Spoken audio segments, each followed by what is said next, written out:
Palzere-Rae, and welcome to From This Corner TV. Sean, this is going to be a great show because you're giggling already. Yeah, because we got 3 people that know each other and have known each other for years, so this is going to be very interesting.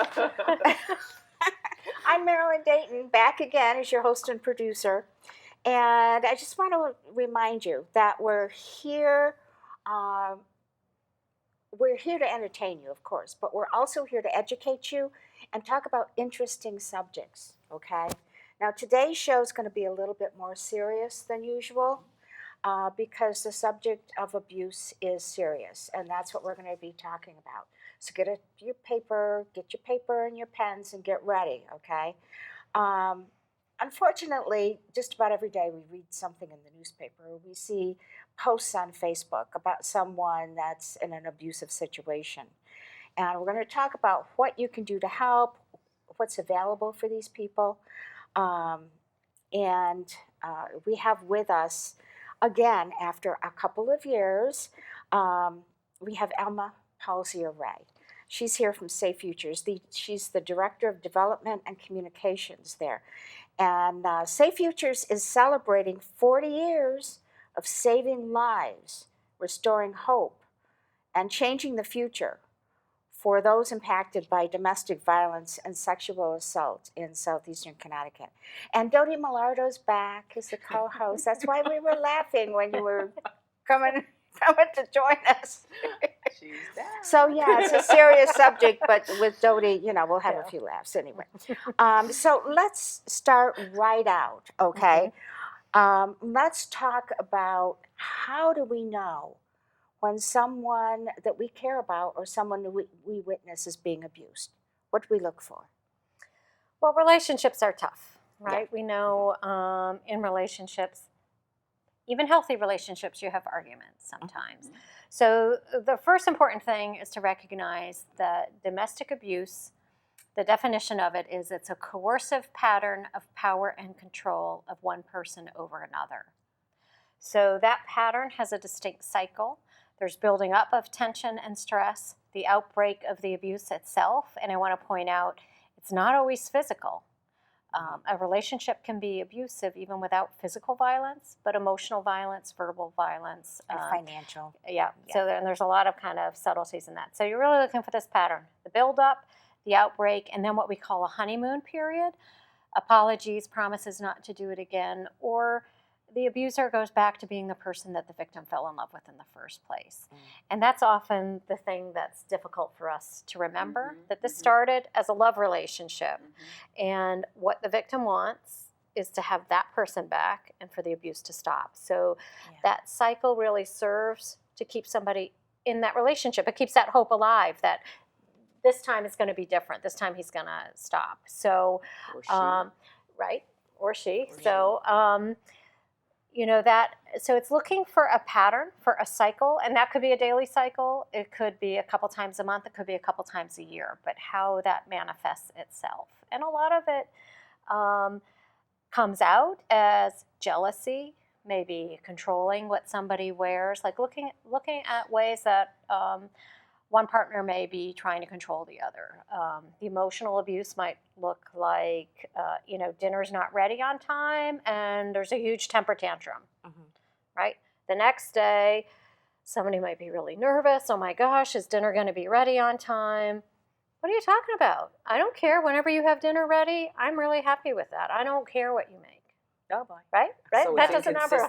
Yeah. Well, that's a way to kind of manipulate and control somebody, because you don't know when it's coming. Right. Yeah. So, as an example, or doing the nice, caring things. Oh, hey, you really want to go see your parents? Let's do that this weekend. Maybe or maybe not. It happens, but it's that promise that.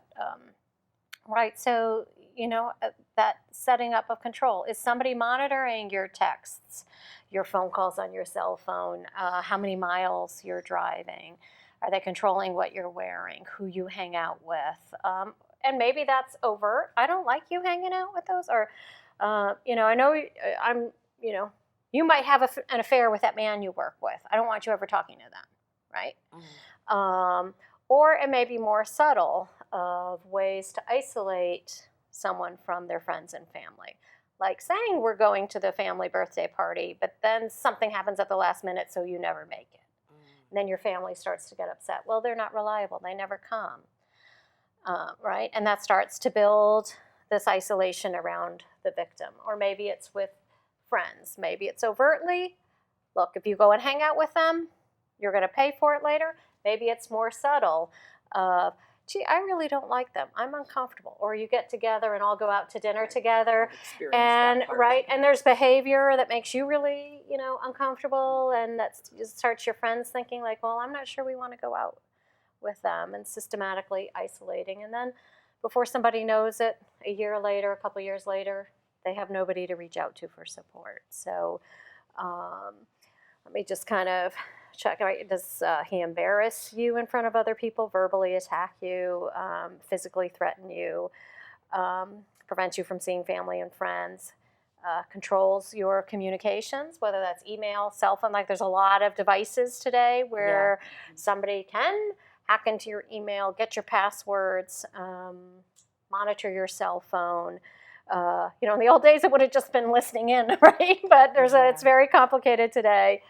Control money by controlling someone's access to money or their ability to work. They can create either further isolation or the inability for somebody to be able to take care of themselves. That keeps them in that relationship, because if they left, they would have no way to support themselves, right? No way to have any money to do that. Stalking, following you, all those kinds, sending messages that are very disturbing. So there's key things that somebody can look for. And often it's really asking yourself, why am I unhappy in this relationship? And then kind of thinking, are there things that he does that are trying to control me, right? Because even if you're having a rough time in a relationship or having arguments, inside if you're happy or not. And sometimes it's hard to really listen to yourself, because another thing abusers will do is constantly put somebody down. Another way to isolate somebody and have full control over them is to work away at their self-esteem. And whether that's calling somebody stupid and an idiot all the time, or you could never do this, you can't do anything right, right? You hear that all the time, especially from somebody who you're in a love relationship with, right? Some of us grow up with that as children, right?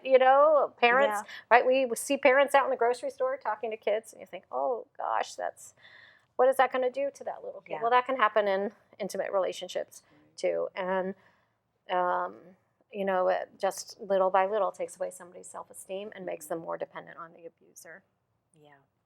So. And sometimes we can't see that. Sometimes we can't see what's happening, in their private circumstance. Right, because that's also very controlling too. We often think, well, I would spot an abuser. He must be really angry. He's a violent, volatile person. Often not. Their motive is, their way of operating is control. So very often, they may be the most ideal partner out in public. Out in public, right? Exactly. And how they treat the person at home and when they're alone together and in private spaces may be very different, which you can imagine also just puts that person on edge and doubting themselves. Yeah, because nobody's going to believe if that person comes and says, oh, I'm being abused. Nobody's going to believe. What? No, it couldn't be him. Not him. You must have done something wrong. You must have done something to provoke him. Because it's really he's so wonderful. Right. Yeah. So that's part of the control. Well, what if we do witness something and we see that a friend of ours is being abused? How can we help that person? What can we do, to assist that person? Yeah, that's a great question, and it's a lot of what we like to talk to people about, because it's very confusing, and often people think it means I've got to step in the middle of that couple, and that's not scary at all. Right, that's scary. That's not safe for you or for the person who's in the victim position. Or we're not even sure. Maybe we're not even sure. Right. Maybe, it looks like it could be. Yeah. But it could have just been one isolated argument or something. Right. But how do you know, and what do you do? Right. Or you say, hey, I'm worried about you. Is something going on in your relationship? Most often the first reaction you're going to get is, no, we're fine. That was just a little thing. Right? So that leaves you with, What do you Well, do what do I now? do now? I already asked them. So Yeah. listen, right? By asking that question, hey, I'm worried that you might not be safe, or I'm worried about you and your partner. It's letting your friend know that you care. And they may not be prepared at that moment to You say, might have taken them. yeah, I'm in this desperate situation. But it's telling them that you could be a trusted person for them to talk to. When they're So, ready. right. You might have Yeah. caught them off guard you know, and they didn't know what to right. say. And you're planting a seed so Right. that, like, maybe the next time he has an outburst, she might be more likely Right. to say, hey, remember when you asked me a couple of weeks ago? Yeah, I'm Yeah. really struggling with this. Yeah. So really listen and don't judge her, right? And I'm using her, and yes, we Mhm. know Yeah, it could be the everyone reverse. is, Right. but for the sake Right. of talking, I'm going to use she as the victim and he as the abuser. So don't judge her. She's getting told all the time what to do, how to think, how to dress, right? So listen to what she has to say and believe her and accept it. Even if it's, no, I'm really fine, I can handle this. Just acknowledge that and move on. And then maybe next time you ask her, she'll say something different.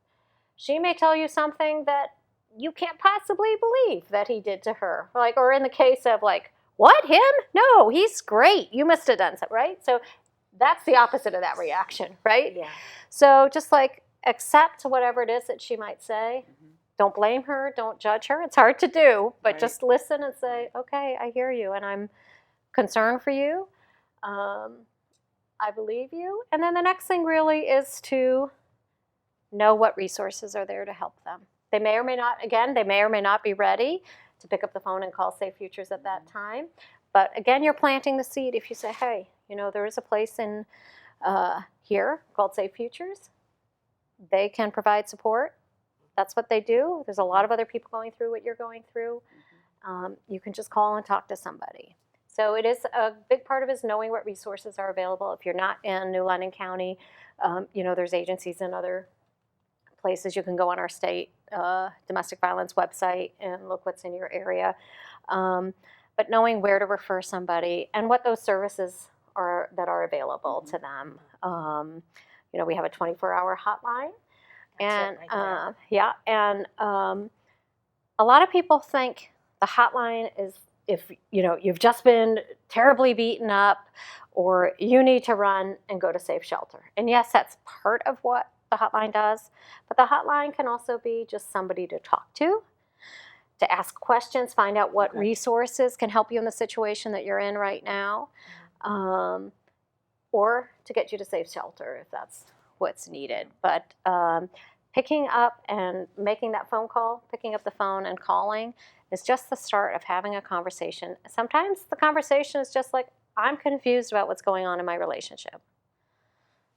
I'm unhappy, he does these things. And sometimes until you can talk that through in front of somebody who understands, one of our counselor advocates, somebody who is listening objectively and saying, that sounds like maybe he's being a little controlling. Does it feel controlling when he's doing that to you?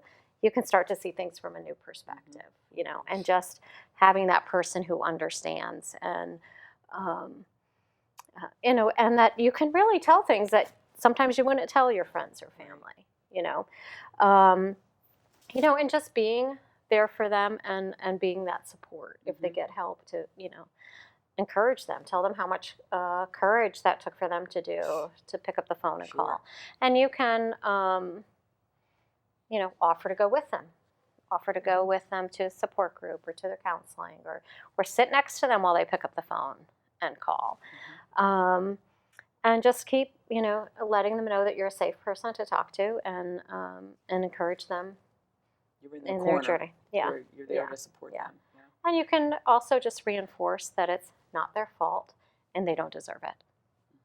Which is very helpful. Yeah.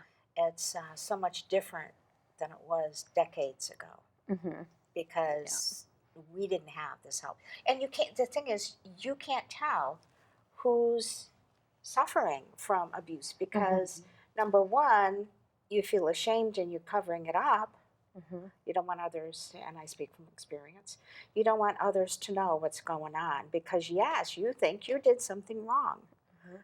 And And you, sometimes the victim is the person who's holding the family together, holding that appearance of we're all doing okay. We're gonna get those kids to school on time. We're gonna, have that family vacation because they're holding it together. They're picking up all the pieces all the time as much as they can. Yeah. So, um, Well, you mentioned something about don't judge the other person. Mhm. It reminded me when I first met you at the Mhm. Women's Network of Southeastern Connecticut Mhm. networking group, okay?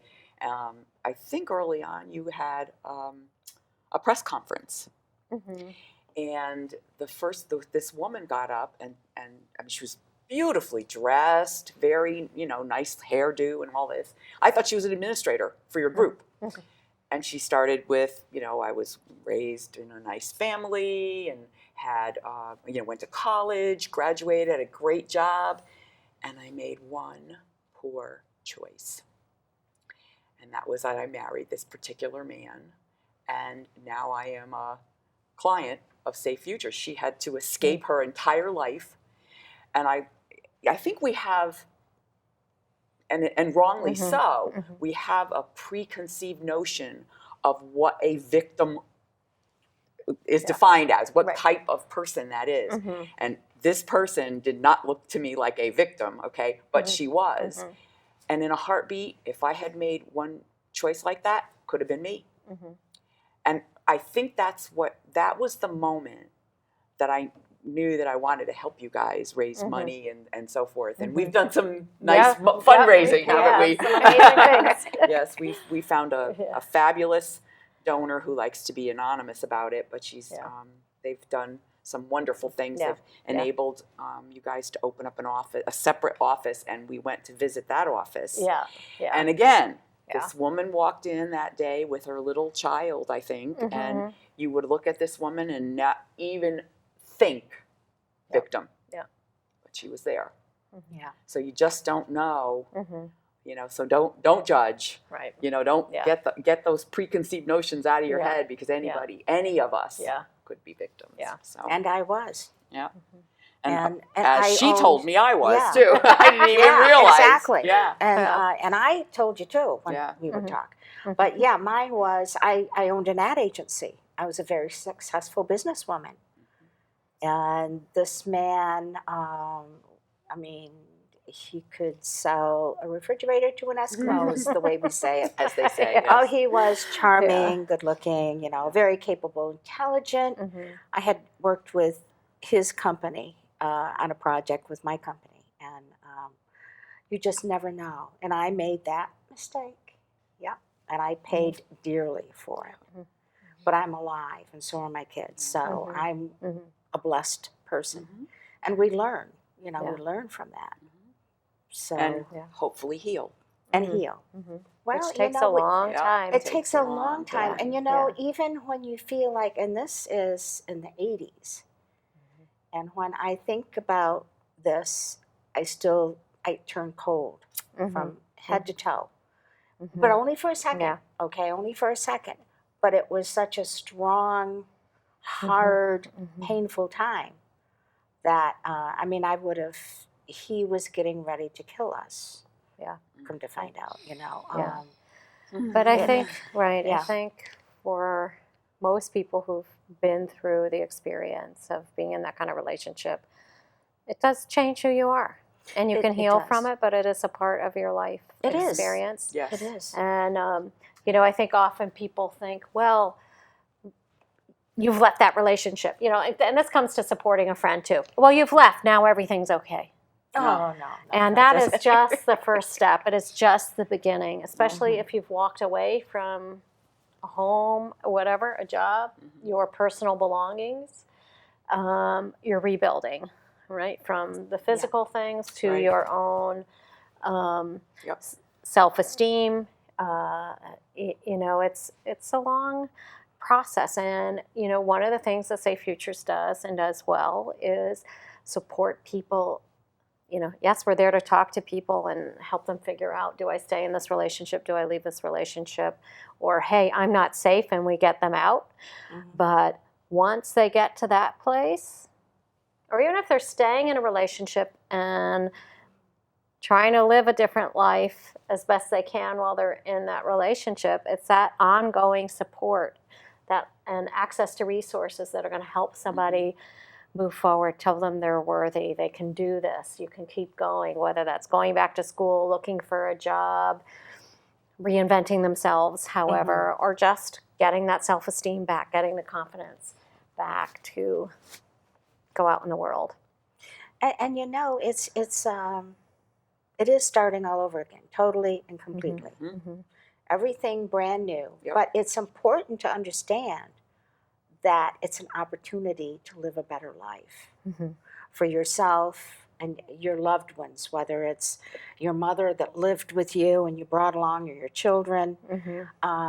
You need to think positively of it. I mean, it's very hard when you're you feel like your heart is crying. I mean, it's just a horrible thing. Yes. And you can't think straight, Yeah. okay? Right. That's why you need people and agencies like Safe Futures.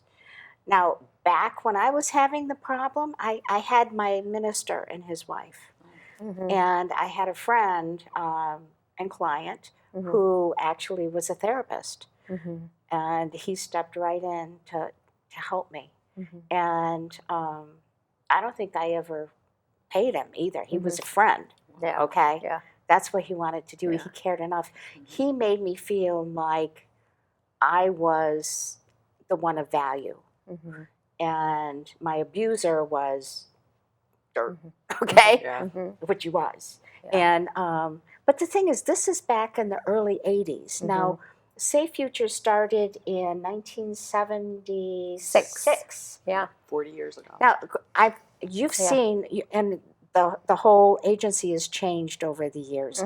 Why and how was Safe Futures started to begin with? Well, that was the time when federal funding, when laws started to change. Up until that time, it was legal to beat your wife, right? Good Lord, right, really? There just weren't. So the first step was, individuals, enlightened individuals, and there would have been individuals who would have said, this is not right. Or, there were networks of women who helped their friends through situations and said, you come to my house if this happens again. But there wasn't the federal funding and laws in place that were protecting the victims. And, that started to happen in the mid to late 70s. And then these organizations started to pop up. So Safe Futures isn't the oldest in Connecticut, but we're like the second or third who was founded. So that was kind of just the start of the movement where people said, hey, this is no longer legally okay. Right. We've known for a long time it's not okay. Now we can start to build the support and services to help people through this. Because before that, it would have been a church or a network of friends or a network of women. But quite frankly, therapists and churches ministers don't always know how to deal with it. And it may be things that are at odds with what the religious teachings are or what a therapeutic process may be. An abuser could be really great at going through marriage counseling because they know exactly. They know what to say. They know how to hide it. I've heard a lot of stories where, okay, we tried going to marriage counseling, but he always looked like he was the golden one and I looked like I was the one who needed all this change. But as soon as we left, he went back to being, to berating me all the time. So, you're lucky you had those supports, but those two things aren't always the support for somebody, which is another reason why organizations like Safe Futures are so important. I had a friend ask me once and said, I don't understand why churches aren't able to deal with this. It's like, churches help with money sometimes to help somebody move or to get a train ticket or with clothing, but you can't assume just because somebody's a minister, and I have nothing against but they don't ministers. They don't have a safe place to so hide even the person. Just the training in confidentiality and safety that's so critical. That's what's unique, right? A minister, a therapist has confidentiality, but a minister may not may think, well, I'm going to bring the family together. We had a seminar a couple of years ago, and we had a clergy on a panel, and he said, my job 20 years ago was to keep the family together. So if somebody came to me with this problem, what I was supposed to do was to bring the couple together and counsel them. Oh my goodness. them. Yeah. Today, my job is to believe whoever comes to me with their problem and help them through that. But you see how, even that has changed over time. Has. Yeah. Now, the only reason my minister got involved is because I asked him and his wife to counsel us. And we went to the church together. And my minister was exceptional. I mean, he was a smart guy. He could see through all the crap and stuff that my husband at the time was saying. And he just cut it to the core. He said, how do you feel about your parents? And that man that I was married to sat there and said, well, you know what, they're just, they're not worth anything. I should have killed him years ago. Huh? And that's when... That was the signal, huh? Yeah, and I looked at my minister's wife, and she's going like this, trying to hold it together. And my minister told me later, he said, that's when I knew you were in real trouble. And that's when my focus turned from the family unit, with him included, to the family unit without him. Right. Because this was, he said, I looked at his eyes looked evil. And he said, the devil's in this man. And I said, I believe you. I've seen it. Yeah. And that's when he knew. And so his focus was to protect me. Yeah. So he asked if he could speak to me. Let's see if we can speak to the two of you separately. And my minister's wife got up and escorted the husband out. And my minister came over, sat closer, and took my two hands and said, we have to come up with a plan to save you and your children. Yep. But it took I had to think about it too much. Don't think about it, okay? Just do it. Yeah. Because I ended up being attacked and put in the hospital for a week and rebuilt, so to speak. And it was just not good. I wouldn't have been injured so badly if I had said, okay, let's do it now. Right. I had to think about it because it was just like, I mean, I was still reacting to what he said about killing his parents. And that's a big, that's a big question that a lot of people have too. Well, if it was bad, she would leave, right? She must be managing okay, but right, Not necessarily. We know statistically the 48 to 72 hours after someone leaves or attempts to leave are the most dangerous for them. And on average, it takes 5 to 7 times to leave successfully. Because there are... Is that right? Yeah. Because you may flee and get, and he may start calling you, and he may be saying, I'm going to kill myself if you don't come back, or I really need you. Or you realize, I don't have enough money to get through the week. What am I going to do? Or I'm taking the kids to school. He's seeing them at school. Anyway, right? So all the pieces to put in place to be able to do that. And lots of times people have a trusted friend or support who says, look, we're going to figure this out, but you don't need to do it on your own. There are Safe Futures, or if you're somewhere else, there's another agency where people are trained to help you navigate that, figure out how you're going to leave safely, who know you're planning to do that, so they're looking out for you, and that they're putting the resources in place for when somebody makes that big change. It's so scary. Yeah. It is one of the scariest things in the world because you're running for your life. I owned the house, I owned the cars, I owned everything. So what I had to do was, when I got back from the hospital and he couldn't shake me like he usually did or throw things at my head or whatever, he got mad and he turned around and grabbed my daughter, who was young, and he just started shaking her like crazy. And that's when, and I don't think my right hand's ever been the same, but man, I tucked the thumb in and I decked him. Let him have it. And I told him not to get up off the floor until I told him it was okay. Sent my daughter to her room, and I called the police, and they came, and within 20 to 30 minutes, that man was out of there But of course, that wasn't the end of the story. But that's Mhm. another show. Right, but Yeah. that's a reality. If you have kids, you're married, getting divorced, getting custody, how you navigate all those things. He still has a right to see the children. Well, Right? they were And his that's where stepchildren. having Yeah, right, but that's but where that helped. having Yeah. support and having somebody there who's holding your hand and saying, "No, this is your legal right," or "This is legally what you have to do, but we're going to be there to support you Mhm. through that," or "We can help you in this way," or "Let's talk about what you want for the children's custody," or how are you going to plan that you are safe and that your kids are safe if you're still obligated for them to see And him, that's or, very, that's a that's very a real complicated situation. issue. It's very Yeah. tricky. Yeah. It really Because is. you don't want to leave your children Right. with someone who is Yeah. doing that to you. They could Yeah. take it Yeah. out on the kids. Oh, Yeah. absolutely. Or they could Or- disappear with the kids. Or he might start telling the kids things about you, Yeah. right? Because Mhm. it's all about control, Right. right? So he might be saying things to the kids That aren't true, in order but to get more right. control over Oh, yeah. them. That, Yeah. yeah. Oh, So, man. Serious subject Yeah. here, people. but And, the one just quick thought is be a resource, not a rescuer.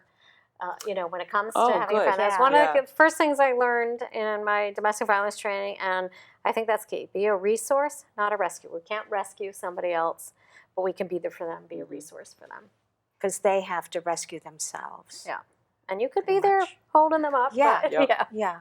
Yeah. They have to be committed to it or it Mhm. won't Mhm. work. Yeah. Yeah. You can't just pull somebody out of Right. a situation. Yeah. Wow. Okay, we're going to breathe for a couple of minutes here while we show you some important PSAs, and then we're going to come back and talk about this very serious subject. And please do come back, okay? I know that you're probably going, I don't want to hear anymore. You need to hear it, okay? We're human beings. We need to help one another. We need to be aware of what's going on with our friends and families. So please do come back right after this, okay? You always made sure I brushed my teeth. You told me that smart was cool. You always told me to dream big. To all of those parents who took the time to make raising their children their most important job, we'd like to say, Thank you. Thank you. From the bottom of my heart. Thanks, Mom and Dad. this message is brought to you by the U.S. Air Force. If you keep tanning, indoors or out, the effects of harmful rays will show up on your skin. Wrinkles, age spots, and an increased risk of melanoma, the second most common cancer in women 15 to 29. Stop tanning. Time may not be on your side. Learn how to protect your skin at spotskincancer.org. A message from the American Academy of Dermatology.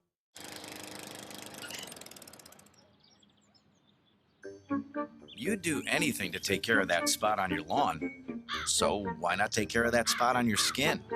If you're a man over 50, you're in the group most likely to develop skin cancer, including melanoma, the cancer that kills one person every hour. Check your skin for suspicious or changing spots. Go to spotskincancer.org to find out what to look for. A message from the American Academy of Dermatology. Oh, hey, bud. Where are you headed? Just gonna hang out. With Gary and Todd? Yeah? I've been meaning to ask you, is there any drinking going on in this crowd? No? If any of your buddies ever pressure you to take a drink, just tell them you promised your dad you wouldn't. I'd do anything to keep you safe. Okay, I will. I hope this is working. I promise. Love you too, Dad. They really do hear you. For tips on what to say, visit underagedrinking.samhsa.gov. Welcome back. I'm glad you're still with us. We are talking about something very serious. We're talking about abuse. We're talking about, and the abuse can go different ways. There are, domestic abuse can also mean the sandwich generation, abusing your elderly parents, abusing your children, parents abusing, it just can go every which way, okay? But what we're going to be focusing on now is the programs and the services that are available for people who are victims, okay? Even a dog or a cat can be a victim of an abusive situation, because if you need to leave with your children, what are you going to do with your pets? And so anyway, we have Emma Palzere-Rae here with us, Connecticut's Safe Futures. Now, Safe Futures is an agency that services 21 towns in New London County here in southeastern Connecticut. But there are other agencies around the country that are available. And some of them have very similar programs and services. Yeah. But let's talk about that. Sure. Tell us about that. Yeah, I like to think of our services as being in 3 buckets. The first one is crisis intervention. We have a 24-hour hotline that is available 24 hours a day, 365 days a year. And again, that's somebody on the other end of the phone who understands, who will listen, who will provide resources, who will run to the emergency room and meet somebody if they've been assaulted sexually or physically, or who will work to get somebody to safe shelter. So, there's that available to people at any time of day. We have our safe house. It's 15 beds. For the last 6 years, our safe house has been at over 100% capacity. That is sad. Air mattresses, pack and plays, toddler beds. But we will not turn anyone away. I think of domestic violence agencies as a 21st century Underground Railroad, right? So, there are people who know who each other are, and we're getting this person here, and you're picking them up and taking them there. And that there's this network of places, of safe houses where people can go, but it's, connecting with us. If we don't have room, we may be transporting someone somewhere else. We may be putting them in a hotel. We'll figure out what is the best and safest thing for that person. And then we have our counseling offices in Norwich and New London that are open Monday through Friday, 9 to 5, where people can come in and talk face-to-face and sit down with a counselor. We also have partnerships with our police departments. We have a program called the Lethality Assessment Program, which we were one of the first agencies in the state to get going with. And we have trained all our police departments with a questionnaire that has been developed, carefully researched and developed, and key questions that are the indicators that have been found to put victims at the most risk for fatality. And they're not necessarily, or severe injury, but serious, wow. Questions like, is he out of work? Are there children in the household that are not his? Things that you might not necessarily connect with being more likely to cause severe physical harm.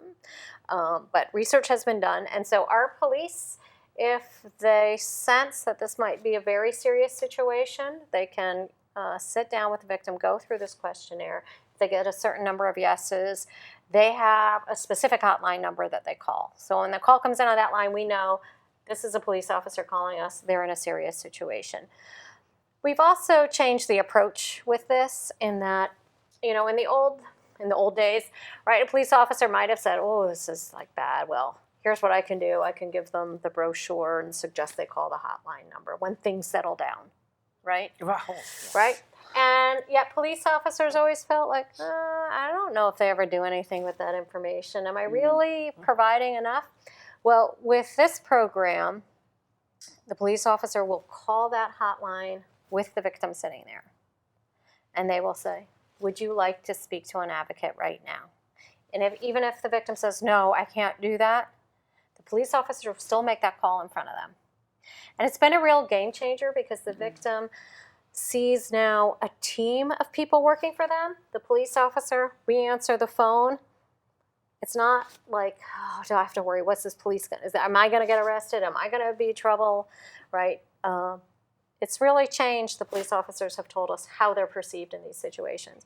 And so we're connecting them right then and there with help. And we make no bones about it. The police officers are trained to say, look, based on your answers to these questions, I believe you're at serious risk. Yeah. And we never would have said that in the past either, right? So it really is a shift where States that are using this program are really seeing drastic reductions in fatalities and serious injuries. So and the police have really thanked us. They've said, this, now I feel like I'm really doing something. Instead of walking away thinking, boy, should I have done something else? So that's a real key program. And we also have an advocate who works with the Norwich Police Department, and we have staff in the Norwich and New London courthouses. So really, we're there at those points of crisis for people.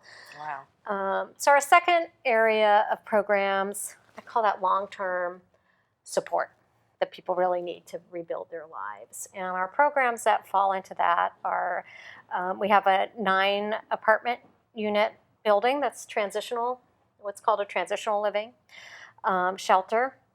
And that really means it's apartments for people who, they're out of that immediate crisis, they're safe, their family is safe, but they're not ready to live successfully on their own. So the program gives them roughly a 2-year period to get back on their feet, to have some stability in their lives, to be able to get to a place where they can say, okay, I'm ready now to start thinking about work. What kind of training do I need to be employable?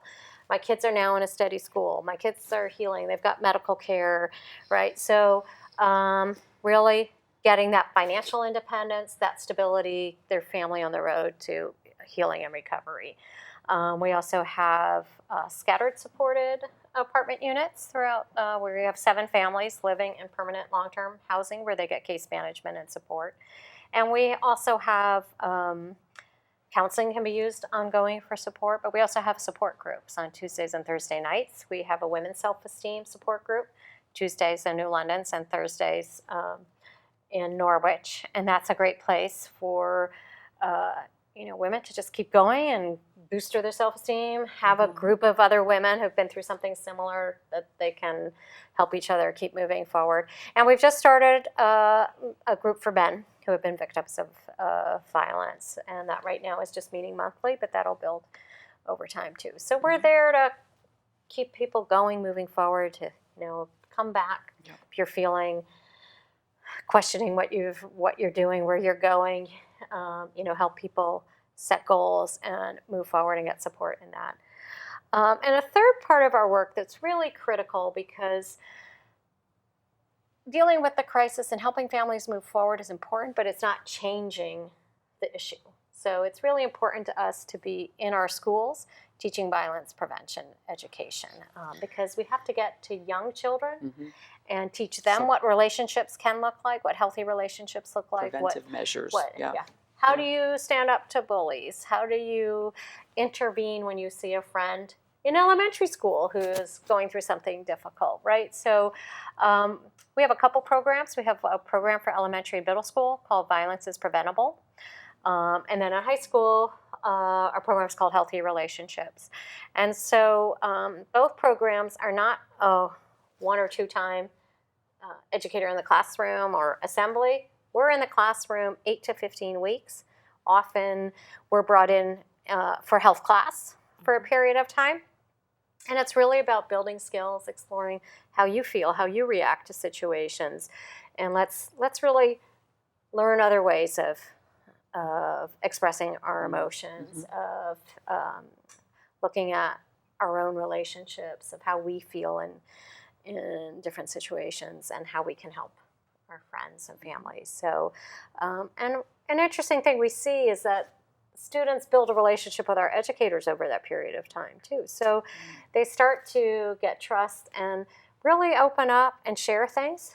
Sometimes privately, a student will take one of our educators away and really confide that they've been assaulted, that they're going through something, their mother is going through something, and we've been able to get help for that family in that way too. So that's kind of a side bonus. And we're also expanding our work in something called restorative practices, which a lot of school systems are looking at now, but we have some staff members who've been studying restorative practices and training, and that's really when there's been an incident, getting 2 parties together with their agreement and understanding that they want to participate in this, where people can start to, in a safe way, in a facilitated discussion, express what it meant to them that this person, say to each other, when you treated me this way, this is the impact that it had on my life. This is how it made me feel. Parents, if it's children, it's parents and children together. You know, and why did you do that to me? And really honestly hearing from each other what that impact is, you know. So that's something that schools are really interested in doing, and we're going to be providing those services in some schools and looking for other opportunities for that. So, you know, the only way we can make social change is by involving young people and making them part of that. And it seems to me the younger they learn, the better success you will have in helping them. And they're navigating so much. When you look at what they're watching on TV, what the music lyrics are,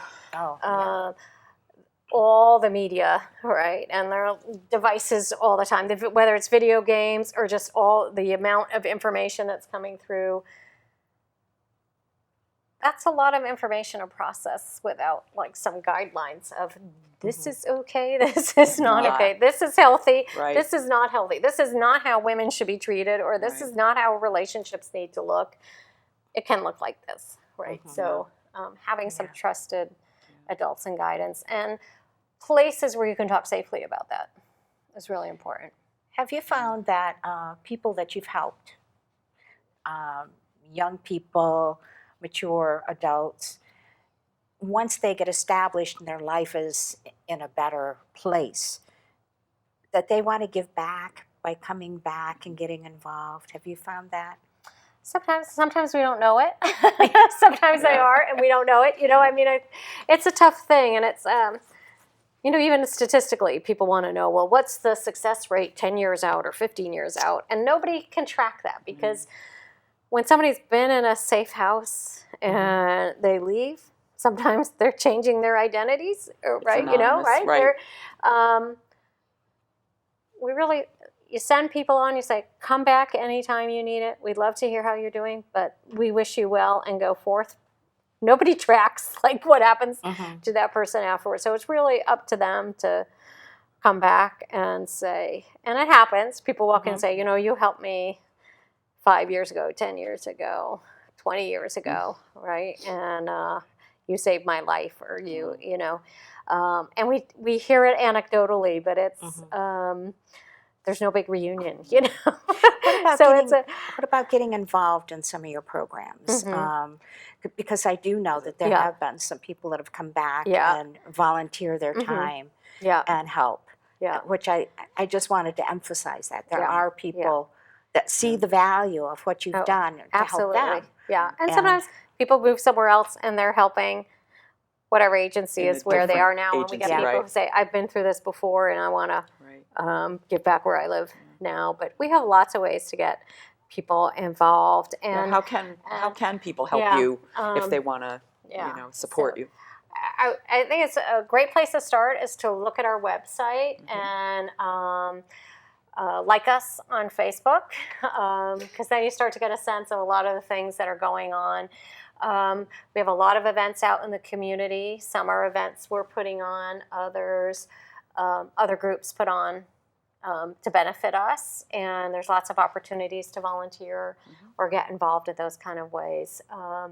You know, funding being what it is, you know, our staff doesn't have the capacity to do everything. So we're really grateful. There's a lot of people who just call us up and say, hey, I want to have a fundraiser for you. I'm having a bake sale or whatever it is, a poker run, a tag sale.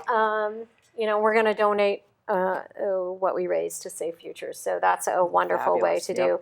On Facebook, I'll sometimes post things that we need if we're running low on shampoo or diapers or any kind of thing. You know, people can go out and collect things or just buy a little bit extra when they go grocery shopping and donate it to us. You know, I'm always happy to talk to people on the phone, hear their ideas about what they might like to do. And a key part is also just raising awareness, become informed, and let other people know about what a serious issue this is. You know, 1 in 4 women in the U.S. are abused in their lifetime. We've been talking on the serious side. 3 women in the U.S. are killed every day by a current or former intimate partner. Okay, repeat that, please. 3 women in the U.S. are killed every day by a current or former intimate partner. Oh my God. That's so huge. that is huge. So, chances are at some point in our life we will encounter somebody who's going through this, and know the information, know how to identify it, know what questions to ask, know where the help is to refer people. We give tours twice a month, actually, to invite people from the community in. In an hour, we give a good overview of our mission, and we've really seen a change in that, now that we've had hundreds of people literally come through our tour, people say, I now know how to give a hotline number to somebody. Or, I've been able to, I was talking to a friend and I thought, I need to tell her about Safe Futures. I need to let her know that there are people who can help her through this. Right. And it's empowered people to do exactly what we talked about earlier, to let somebody know there's help for them. And that's changed. That's how, when I think 40 years ago, people whispered behind closed doors, or, it was hard to tell somebody else. Embarrassed, right? There was a lot of shame. It was going to be the victim's fault. Today, people are much more open about sharing their own stories. Thank you for sharing your story. People don't have to whisper about it. And I think the next evolution is, making sure that we are saying to somebody, hey, if you need help, here's who can help you. And I did whisper to no one for 20 years about that, other than my minister. Nobody knew. Yeah. I think there's a part of us that feels like a failure. I failed in a marriage. No matter whose fault it was, I failed in a marriage. And then because of what happened afterwards, I failed in a business. And that's tough, Sure. So you just kind of set it aside and you say, I'm not going to talk about that. I'm not going to tell anybody, because back in the 80s and before, you just, you sweep it under the rug and you ignore it, which is, I'm so glad to see what's happened now today. Yeah. I'm just so pleased and proud of what you do, because it's so necessary. Three deaths a day. That's amazing. That's a horrible statistic. Yeah. Oh. Yeah. It is. It's, whoa.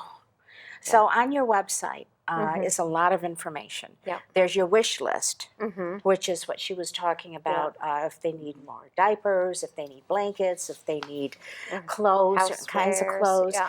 And please don't look at this as, taking all your stuff you don't want anymore, throw it in a box and give it to them to sort through. These are people who need to feel value.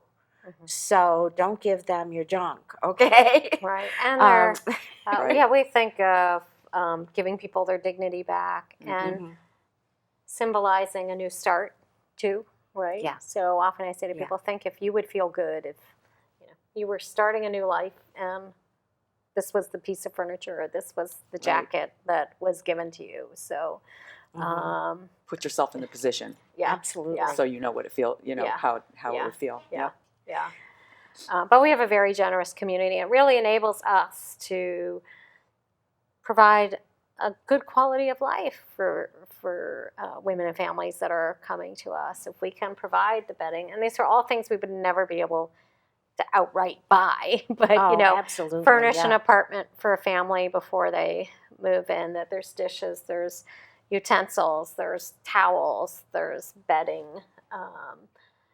that they are getting a new start and can feel good about it. And when they move on, those are their things that they take with them. And that's wonderful. I'm thinking, for example, the girls at Sate Insurance, okay?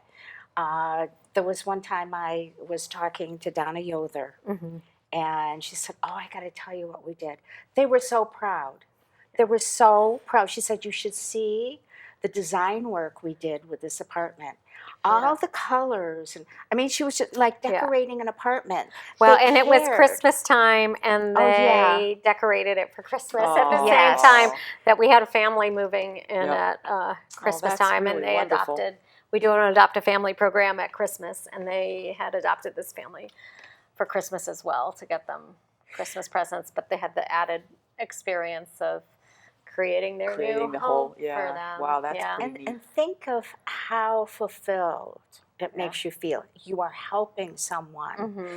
that that is struggling and trying to save their own lives, and you are giving them a home, even if it's a temporary home for 2 years. Yeah. You're giving them a home, and I mean, it's just, to me, it's just amazing. Yeah, and it's not in any way a handout. It's what they say. It's a hand up, right? Up. You know, A I mean, hand up. It's a helping the hand, overwhelming amount of things that a woman and her family have to navigate to escape abuse. Mm-hmm. I mean, it's just overwhelming.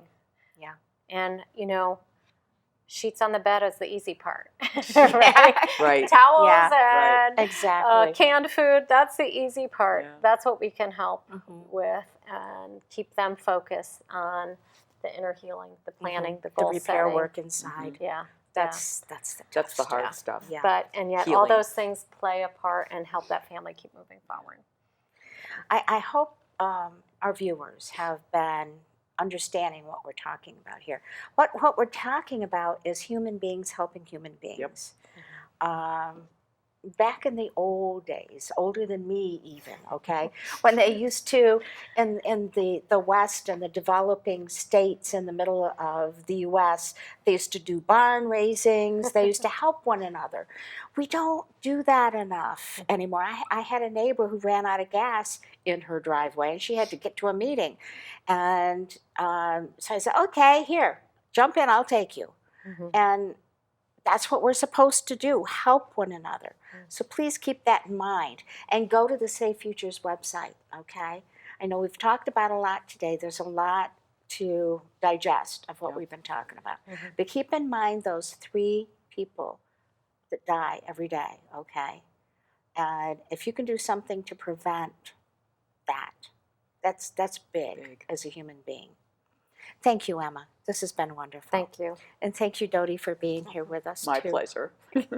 And I want to thank our sponsors, too. Everybody that helps everybody, you know, deserves to be thanked.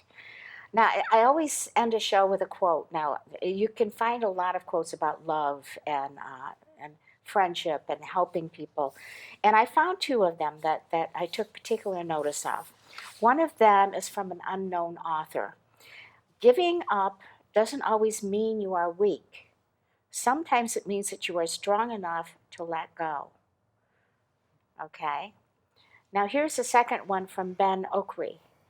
The most authentic thing about us is our capacity to create, to overcome, to endure, to transform, to love, and to be greater than our suffering. Thank you so much for joining us today. It's been a very interesting show for me, and I know for you. All of us, thank you for joining us today. And remember to send us ideas. If you know someone that would enjoy being on the show, please let me know, and here's how you do it. Okay, so we look forward to seeing you again on From This Corner TV. Thank you.